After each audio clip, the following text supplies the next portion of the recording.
All right, guys, it's 2 minutes after the hour, so we will go ahead and get started. So thank you everyone for joining us. Hello and welcome to the Dynamic Orders debut. We are so excited to have everyone join us today, and we have lots of exciting information to share regarding how RPM Telco can help facilitate MACDs, multi-site installs, quota tracking, and renewals. So everyone has been placed in listen-only mode. Please submit any questions in the questions field of your GoToWebinar panel, and we will be sure to address all questions at the end of the session. So please also note this presentation will be recorded and sent out following the close of the session. So without further ado, let's go ahead and get started. My name is Karen Chambers, and I am the newest member to the RPM Telco team as your customer success manager. I act as liaison for our subscribers to learn where they stand regarding knowledge of the platform. So from there, I can assist in the best possible customer experience by facilitating learning material, setting support calls, or simply just answering questions as they come. So we want to ensure our subscribers are using the RPM Telco software to its fullest capabilities. With such customizable platforms, we are continually evolving to make sure we meet our clients' needs. So with me today, I also have our account executive, Jackie, who will be leading the demonstration and assisting with questions during the open Q&A at the end of the presentation.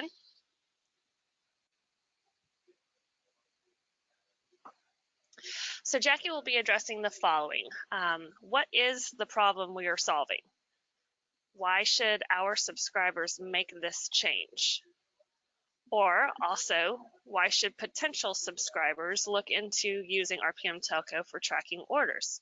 We have both subscribers and potential subscribers on this call. We will also be sure to cover what makes these orders dynamic, the supporting processes, and the customization of these orders. So by the end of this presentation, you will have a better understanding of how to implement the dynamic orders in your subscription and what the benefits are of doing so. So as we move along, again, please shoot any questions you might have over to us. Remember, all questions will come directly to the telco team, and we will be providing all answers during the Q&A at the end.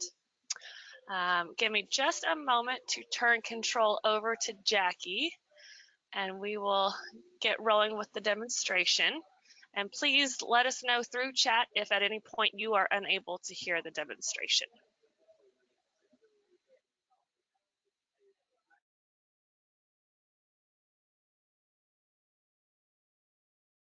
Hi, and welcome to the Dynamic Orders webinar for RPM Telco.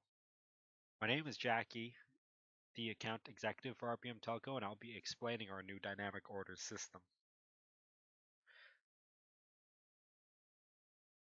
So this is the agenda on what we'll be going over today, and while we have this up, I'm going to be walking through the agenda points 1 to 3, so we can kind of frame our more technical discussion later on. So yeah, and again, any questions you have can just be asked through the text of the go-to meeting, and our team will try their best to answer directly. And also, you can also reach us afterwards at support@rpmtelco.com for more questions. But anyways, so we are attempting to solve an issue of dynamic orders being anything that's really described as an order that undergoes multiple changes throughout its lifespan. So over the course of RPM Telco, we've been gathering the pain points of multiple subscribers and have and had with our software over the years. A common one that comes up is the difficulty in tracking MACDs inside of their orders process. If you're not too familiar with our orders process, it is by default designed to track a deal between you and your customer, and is used in RPM Telco as both the order management tool and commissions reconciliation tool. Now, the process has gone through many revisions and changes over the years, but fundamentally it's been pretty much the same. And before this idea of dynamic orders, our subscribers had to just edit the existing order, change the MRC, change the contract sign date. At times, maybe they'll archive the old order and start a new one, but still doing the same thing of just changing the data. As you can imagine, it doesn't leave too great of a paper trail. You can't see that this order went up 200 MRC from this date to this date for whatever reason. So we're trying to fix that with this new process. So since in RPM Telco we can only reconcile one order per one account number, we're pretty limited in how we were tracking add-ons. So our new development is going to fix this, and the dynamic orders, as we're calling it, will allow us to track all of these changes separately in its own process while the data gets filled back into the original order. So the benefits of making the change to your existing order process, or even starting to track orders if you haven't done so before, you can now get accurate historical data. And that historical data is me saying you can have an order that was originally open for $200 monthly reoccurring, and then maybe 2 months down the line, your customer says, I want a new internet line or I want a new phone.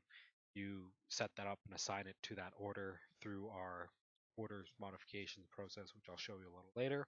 And that gets summed back into the original order. And you'll have a snapshot of when that order was started, when that modification was made, and then you can track the MRC on that order as one, but you can also see that the uptick happened on this date rather than just saying delete the old order, archive the old order, start a whole new one.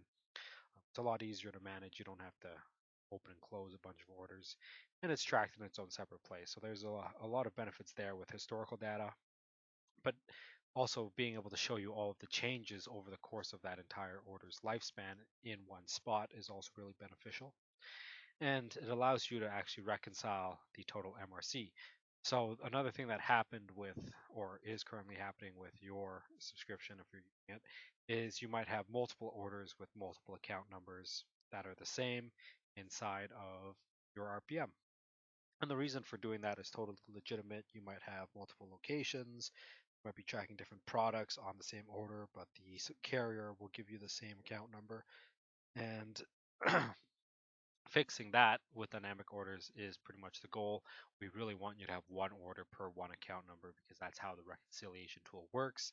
That's the only way that RPM can take all of this commission data and say, this is how much you're supposed to be getting paid on it.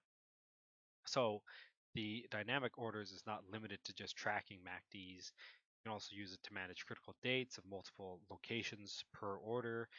You could manage quotas for internal sales rep, even summarize all of this data into nice little pie charts and line graphs and dials if you need to display it to some higher ups or are the higher up and you just want to see some better data.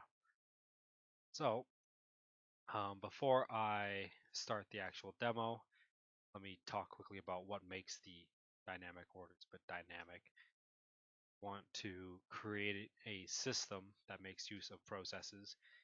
Processes in RPM, if you don't know, are little bits of workflow manipulation, say a worksheet or anything like that. We take this entity and we create a data storage place for it. So orders, quotes, opportunities, they're all processes in RPM, but we can really take anything and make it into a process. And I'll go into that a bit later because it is a bit broad, but a quick example being you could take a list of places, say a state, and you can make that into a process saying this is a process that holds all of my states, and the states being Texas, Kansas, or Kansas not a state, but all the American states, that kind of thing. Store that all in one process and use that process in another process. It is quite cool and complicated, but we'll get into that and I'll try to make it make sense for you. So in RPM Telco, what's changed about our orders? Our orders are still pretty much the same, except we've changed a few things here and there, depending on the version of RPM you got when you signed up. Now, out of the box, if I go to processes and I go to orders, I have my example order right in here. We'll take a look at this order. It's pretty much fundamentally the same. It's still tracking your contract between you, the customer, and the supplier or carrier you sold it through. And the top 5 fields are still in here that we need for reconciliation: the customer name, agency name, rep name, carrier, and account number. What really changes is these table fields. They are summing up data from different processes. Now, the order itself is a process. So all of these other reference fields here that you can see I can click on when I hover over them are also its own order modifications process, which I'll jump into in a bit here. But first, I'm going to continue going over the order. So now we're tracking multiple products on the same order. I changed how we were keeping track of products, depending on the version of RPM you got when you got the order process.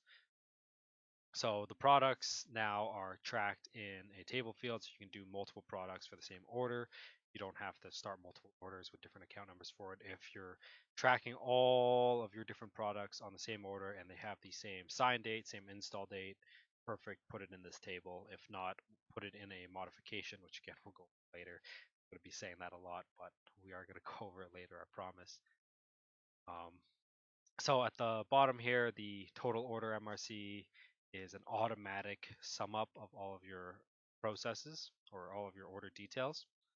So we're taking the original MRC and we're adding it to this, but we're also taking any of these things up here and also adding it to this total. So this total, what I'm trying to say is that it automatically updates as we put in modifications.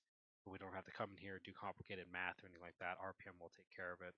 We just have to put in the information.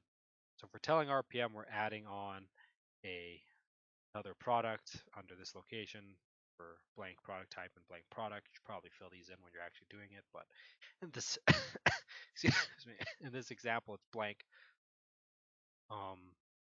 Then if I scroll down here, the spiffs also sum up automatically. Each of these modifications can have a spiff change as well. So if you're getting another bonus, if you're getting another upfront, this process will take care of it as well automatically. I'll calculate it. So, oh, excuse me. I'm sure this sounds great so far, but down here, order contact, you can make this into a process as well. So again, we'll get into that a little later, but pretty much you can turn any sort of list you might want into a process. And the benefits of it being in a process is that you can track of it, has its own history, you can put notes on it, you can put action reminders, all that stuff. So down here, we do the same with location as we do for products. We want to be able to sum up multiple locations on one order if they have the same sign date, install date, and nothing's really different about them. We might as well put them all in one order rather than split them out into an order modification. So less data entry this way, but you lose out on the ability to track each location separately. But good thing it's dynamic, so we can put one location, two locations here, and then a third location could be a modification, which I'll show you a little bit later, where we can just track all of that information, but with its own set of data. That'll make a lot more sense once I click that, but quickly I want to go over workflow. So we're really trying to get across to everyone the importance of workflow in RPM. So this order process is a common scenario that we see with some of our subscribers, but it definitely doesn't capture how every subscriber would use their orders process. So what I want to get across is how do you want to put in orders in RPM? Most commonly, you'd get or sign a deal, you'd come into your RPM hopefully, and you'd enter who you sold it through. Maybe you'd start it from an opportunity or a quote, and you'd start the order from that, and all of that information carries over via process flow. But maybe you're just starting a fresh order because you signed a deal out of nowhere with no opportunity, or if you're tracking your quotes and CRM in another application. But to start an order in RPM, we more than likely would have the customer we sold it to, the sales rep, a carrier that they ended up going with, but probably not account number. Account number might come when the supplier gives it to you on installation or when you actually get commissioned on it. And that's kind of the first workflow that we want to design orders around. So in this example, I assume that we're putting in all four of these fields up top, and then we are setting the expected first commission date at the very bottom to some date in the past or in the future, wherever you're actually expecting to get paid out on this order. And what that does is it sets our status level of the order to expecting first commission. So that to me would just say all of these orders in this status level. We can filter on these status levels. We can build a report that says, show me all of my orders that are in this status level for this month. So when we go and load in our commissions in RPM, we can check if our expected first commission date is up and if the account number for this order came through. And there's a lot of ways to check it, and RPM support can't help you with that. But pretty much, we're expecting the carrier might give you a location, they might give you a circuit ID or anything like that, and you match it up to this order through the knowledge of the deal. Now, when you do that, we edit it in here, put the account number in, and we change the status level from expecting first commission. Just click there. Hit edit, and we change the status level to commissioning or billing. We left a lot of different status levels that kind of mean the same thing in case you have a different naming scheme that you want to follow. So these status levels you see in here are also customizable. You can remove them if they're not being used. If you don't care about installs, you can get rid of it so there's less clutter. If you're only caring about when an order's in, when it's submitted, and when it's billing, that's all you need. Feel free to get rid of anything you're not using.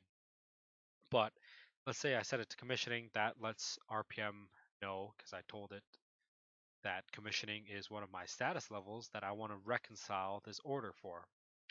So that just means that when I put it in this status level, RPM is going to always monitor this whole order under this account number, under these 5 criterias: customer name, agency, rep, carrier, account number, and compare it to the net build of this month against your total order MRC. And now you can compare any money field on your order to the net build or gross commission on your account number. RPM is just going to total all of the items under that account number and compare that number with this number. So that gives you a flat number to say if it is correct or incorrect. If it's correct, perfect. Your order is paying the amount you're expecting this month. And excuse me, as you can imagine, with the add-on type and the modifications, you can get a pretty accurate number every month. If for some reason it pays above or below the number, it'll show up in the incorrect bucket, and you'll be able to reconcile that by either launching a commission inquiry or checking with the supplier, or even just looking through the commission item, seeing why it paid above or below. Maybe there was a spiff in there that put it in the incorrect bucket because we're only comparing the total order MRC to the total net build of the account. So if for whatever reason the account had a spiff that upped the net build, it's going to show up as incorrect, but just because it's incorrect doesn't mean it's actually wrong. It's just a flag at RPM to let you know that this number did not match this number. So if it's incorrect for this month, but when you investigate it and it looks okay because it was up because of a spiff or anything like that, totally fine. We just leave it in here. We don't touch it, and the next month, hopefully, it pays correctly. But either way, that's kind of the workflow we want to work around for commissions. But it gets a little more complicated with workflows for installations, anything like that. I just wanted to highlight that you could design a bunch of triggers in RPM to have it say when expected first commission date hits, send me an email or put it into the status level to let me know so it populates one report and another report to let you know what you have to check or what your commission team has to check month by month. Make sure they match all the new accounts with all of these orders that are expecting to be billed so you can get an accurate reconciliation between your deals and what you're actually getting paid. So you're confident that you're not getting stiffed on any deals or anything like that. All right. Um, so now I'm going to talk a bit about the order modifications. Let's click out of there for a bit. And so the order modifications process lets us deal with the MACDs. So all of that workflow stuff I just talked about was for one order that doesn't have any complications. And that might rarely happen or it might be common, depending on how you put orders into your RPM.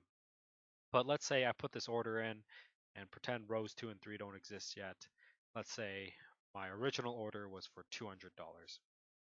And then, well, I had an add-on for another 200 and a disconnect for another 200, so they cancel each other out for whatever reason.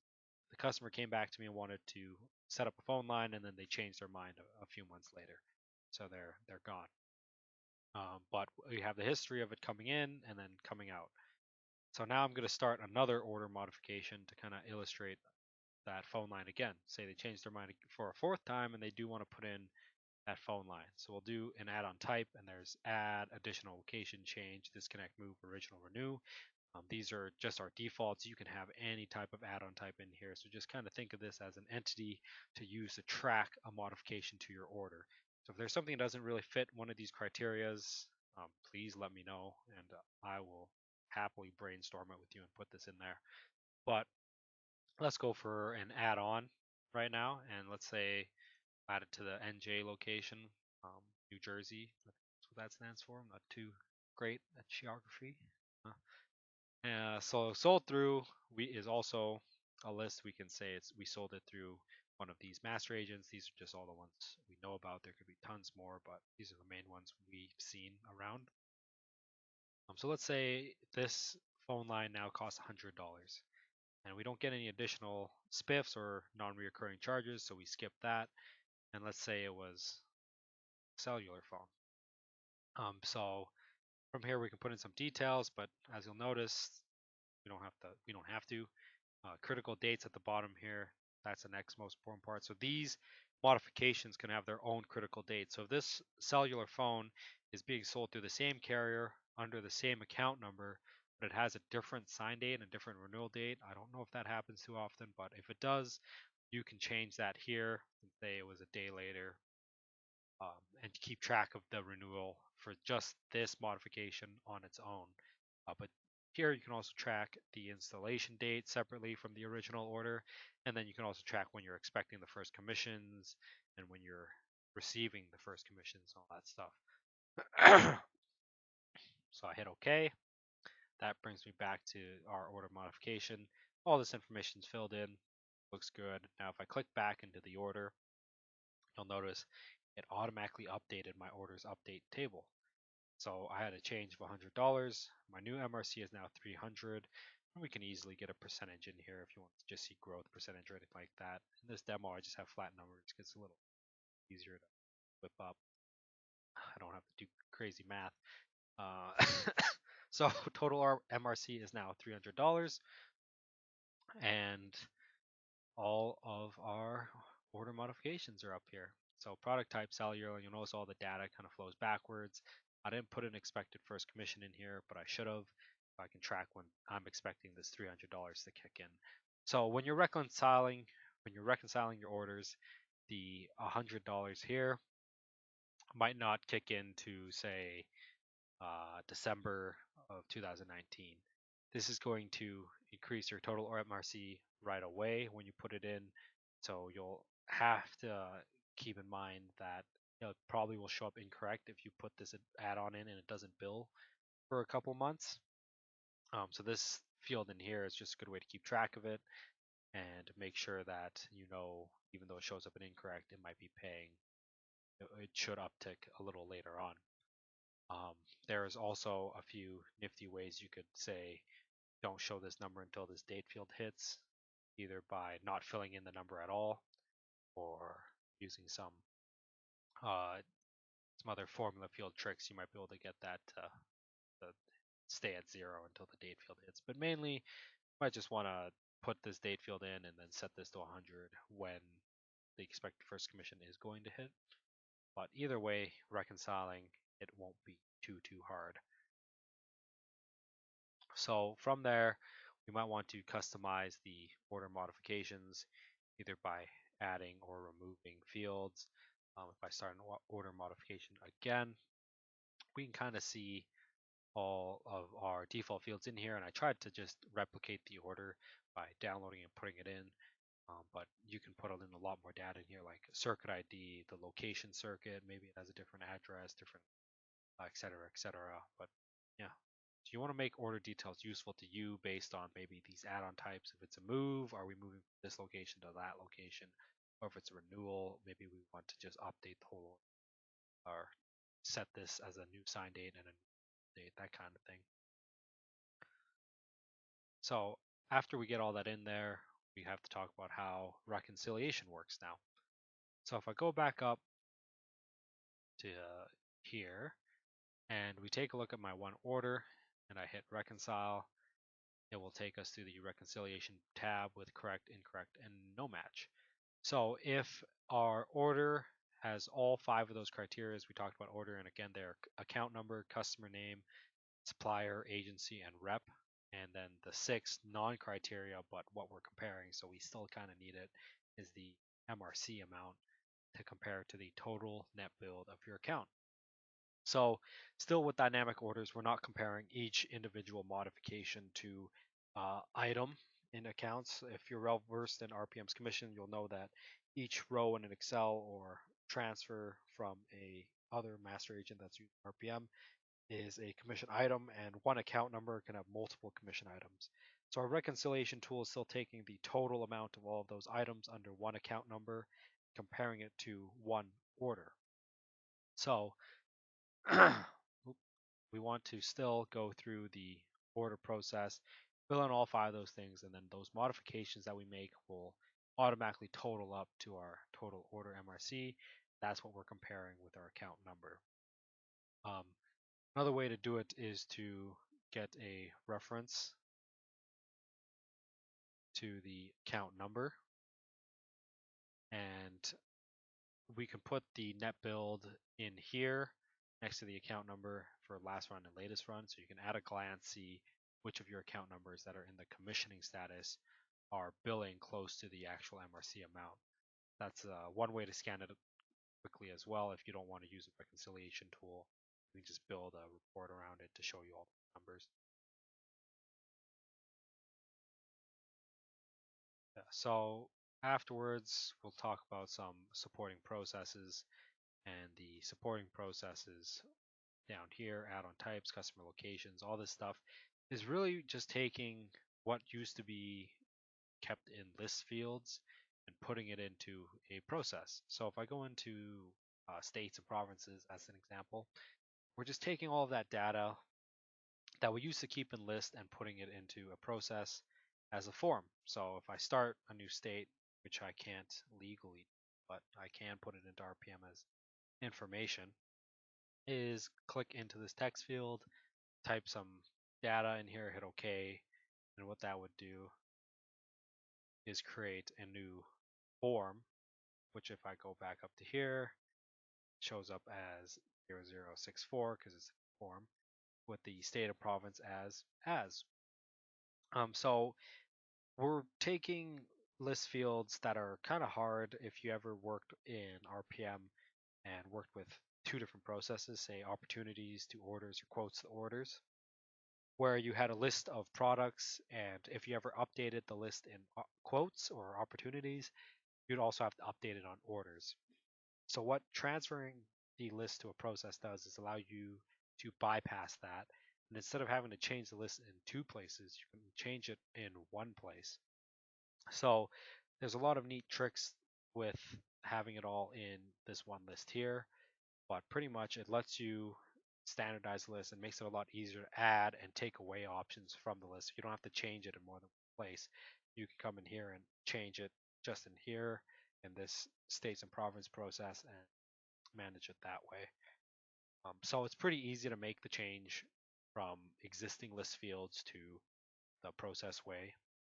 You're really just taking that list and downloading it out of RPM, creating this process, and then importing all those options in that list into this process, uh, making sure to take the number and the text, so state and province in this example, and importing it into both. So you'll notice if I go back up one, the number is Alabama and the state and province is Alabama. The reason for this is it's just easier to import into other processes with this number being the same as the data we're putting in here. Because when we're importing into reference fields in RPM, it only takes the reference number as a value that we can import. So these 2 were different. I would have to import this column into, say, my orders if I want to populate it. And if that was a bit confusing, don't worry, we can support. We'll definitely help you with that. And yeah, so changing a list into a process list makes a lot of sense to us. It makes it a lot easier to manage. It does make your team have to have a little bit more RPM knowledge, but that's not necessarily a bad thing to us. I don't know if it's a hard pill to swallow on your end, but to us, it sounds great. So now I want to talk about the customization of dynamic orders pretty briefly. It's just any type of work that you might want to do to the dynamic orders. You can make pretty easy changes in terms of setup. So if you add new fields, if you want to take out fields, that's all easy to do. You really want to design it in a way where it makes sense for you. Again, going back to the workflow of accounts and orders, that stuff, we want to nail that in to make it so that it works for your team when they're entering data. So really, this is more than a one-person project, and we would definitely be interested in being involved in it as RPM Telco to help you get it up and running. But it also takes an order entry team on your end to really invest and want to work in this project. If the benefits of it make sense to you, please reach out to us at the end of this implementation video webinar, and yeah, we'd be happy to help. So to implement dynamic orders on your processes, you'll have to make quite a few changes. You'll have to edit your orders to include all those table fields. You don't need the products and location one, but the order updates field to table fill the orders modifications to your orders is needed. And if you like the process to list things, we'll probably want to implement that too all at the same time. So dynamic orders can really be dynamic. Dynamic orders again being the ability to make all these changes on the fly rather than having to do all these cumbersome deletes and edits. We can make all these, put all of our lists into this place so we can make more options easily for the team. Again, works great for products and product categories because you're always entering new products whenever a carrier comes out with a new thing to sell. So you definitely want products to be in a products list. So all of the implementation of dynamic orders, I recommend that you get with the RPM support team, but I will also have a document that you could review and this recording that you can have just to go over it with your team if you want to tackle it on your own. I don't know if that's going to be too easy.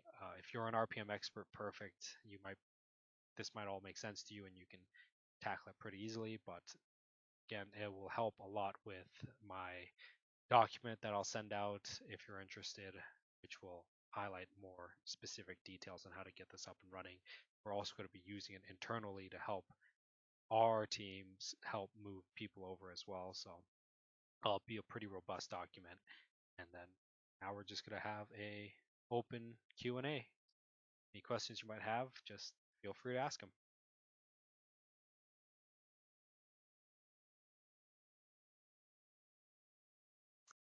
All right, awesome. Thank you so much, Jackie. So yeah, let's open this up for question and answer and see what questions have come in. I've got one to start with. Let me read here. How do we change, and Jackie, I'm going to engage you for this. How do we change our current order setup to the new dynamic orders? You're right. Hello. If you're using the order process in RPM already, you'll have to more than likely reach out to support at rpmtelco.com to get some assistance with linking up some new fields and then really engaging us on designing that order process so it's working for you and your team, rather than try to just put in and install it yourself. If you're not using the order process at all in RPM and you want to start tracking your contracts, your deals, all that stuff, and it seems interesting to you to keep track of all your MACDs, you can reach out to us again, but we'll then be able to give you a pre-built package with the order and the order modifications so you can start fresh. Again, you'll still probably need to talk to us to get some customization done and to really design the workflow with our experts. But yeah, that's pretty much how you start. Awesome. Okay. Thank you. And then I have one here for how would I know how much to expect for my spiffs? So for spiffs, we have a few different ways to handle that. On the orders themselves, if you were to wait, sorry, how much do you expect to handle on your spiffs? How much to expect for my spiffs? I'm not sure. Oh, gotcha. So for those spiffs, your supplier or whoever you sign the deal through would be able to usually elaborate on how much your spiffs would be. Usually they're bonuses or one times, but to track them in RPM, we have just a money field Mm. on the order that you'd put the amount in, and then once that comes in, either do it through a date field to say I'm expecting this spiff on X date, and if it pays, your account MRC is going to be higher than it normally is. So that's one quick way to check. Okay. Do we have any other questions coming in? Let's see. I think that's all that I see at this point.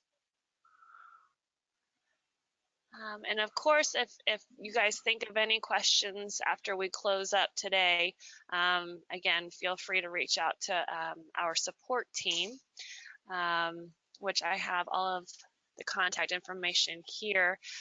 Reach out to support at rpmtelco.com.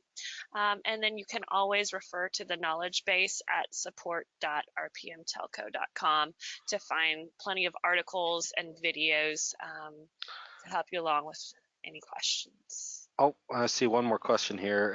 How much does it Oh, cost? It is completely free. It's already part of your RPM package. The only thing that might cost is if you need our RPM team support to get this kind of built out. So we'll lend our expertise, being that we've worked with so many different master agents and suppliers and subscribers of ours in the past. We can really help design this to work for your business and your workflow. So free to get started, but if you need our help, that will cost 150 an hour for the team to help you out. Yeah. awesome. Thank you for catching that. All right. Okay. All right. Well, I will be sending out a copy of today's session here shortly. As I mentioned, you can always refer to the knowledge base using this link and contact our support team. They'll be happy to assist. So thank you so much for your time, Jackie. I appreciate you walking through that. And everybody, have a wonderful rest of your day. Thank you for joining. You as well. Thanks, everyone. All right. Bye-bye. Bye.